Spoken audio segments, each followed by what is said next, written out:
I'd like to say a word about the book of Ecclesiastes, which is part of this section that is what we would call wisdom literature. Proverbs, Ecclesiastes, Song of Songs, Song of Solomon or Song of Songs, before the prophets. Lots of people love the first part of Ecclesiastes 3, time for everything under the sun.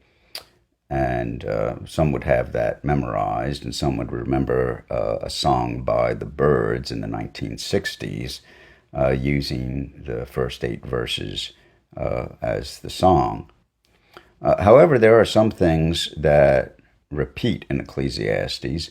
We might not like vanity of vanities, all is vanity, and certainly the talk of how things are vain comes up over and over again. But one of the things that is repeated if we pay attention, and we find it in chapter 3, shortly after those first 8 verses.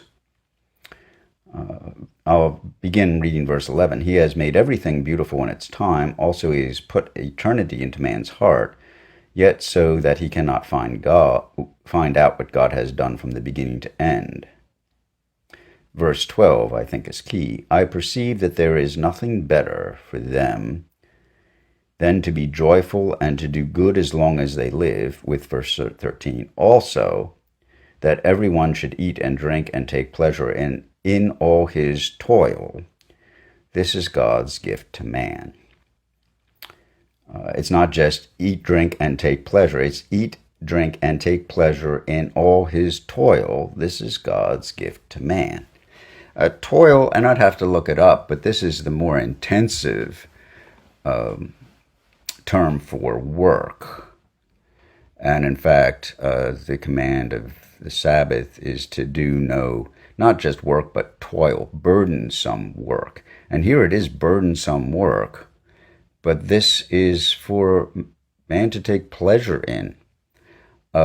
This seems strange, but while there's a great deal in our culture, and there would be a great deal in the culture of King Solomon, to take pleasure for pleasure's sake. Solomon advises to take pleasure in hard work, what you can accomplish, knowing that, well, maybe if you get great gain, it might not be. It won't be yours when you pass, but try and accomplish what you can in this life with what God has given you to do. And that seems to repeat over and over in Ecclesiastes. And while, I would agree that vanity is mentioned often, Solomon, trying to search out and find meaning, he finds meaning in putting himself to great work on great projects.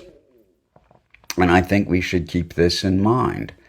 From the beginning of creation, we were to have stewardship of all of God's creation. And when the fellowship with God was broken, that was a tremendous loss. But work is important. And it helps direct, and we get satisfaction in the result of hard work. I think this is the principal meaning behind the book of Ecclesiastes. You may find your own meaning, but this seems to be something that is positive and repeated over and over amidst all the vanities and the mysteries.